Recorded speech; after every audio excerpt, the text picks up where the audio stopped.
when it comes to ADA, it's not if, it's when. So what are your thoughts on ADA going forward and some of these liabilities and how the liability is strictly on the owner? And we've got two things going the wrong way. An older tenant typically and older facilities. Again, I like to qualify that I'm neither an attorney nor a claims adjuster. And the one thing about ADA, typically lawsuits as a result of ADA, the non-compliance element are not covered under your insurance policy. So that's, to me, is an exposure that the operator should be quite aware of, and to be thinking in terms of, if I'm not ADA compliant, the potential penalties and fines, anything resulting, or a potential lawsuit as a result of those, the non-compliance, is not covered under my insurance, and basically it's going to be a general fund cost. So that could be why the out-of-court settlements are occurring. Again, I'm not that privy to some of the ADA type of claims that we see.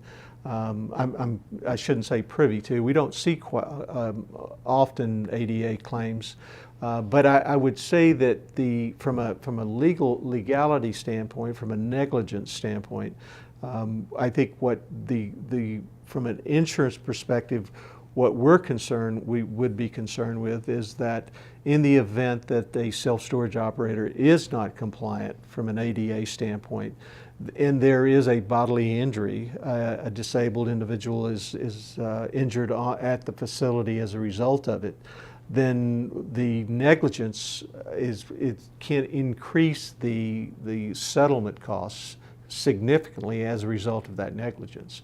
So being ADA compliant, you've got the penalties, the governmental, regulatory, the various state statutes that you have to observe and to follow.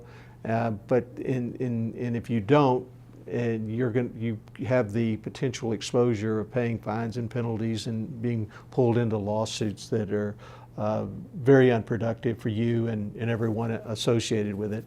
From an insurance perspective, if you're not ADA compliant, you're creating a negligence type situation to the extent that if there is a bodily injury as a result of that non-compliance, then the claim itself, the settlement, could be more severe than if you were ADA compliant and someone just tripped and fell because of some other reason. But I think, again, the ADA compliance is very important, and definitely should be taken seriously in terms of making sure that again, there's a lot of inspection companies out there today that can be utilized, and they should be utilized to determine what their exposure is from an ADA standpoint.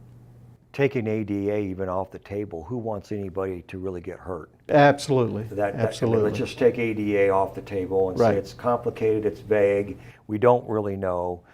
Fact of the matter is, old doors are hurting people, and nobody wants anyone to get hurt. Right. Let's even take away the insurance side of it, the legality side of it. That's really what we're looking at, is folks having a safe, functional, secure site to go to for their goods.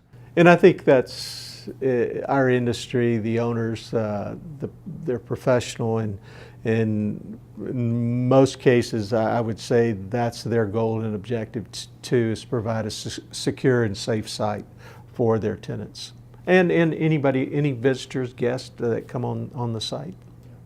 Mike, thank you for your time. Well, thank you. I appreciate the opportunity, Troy.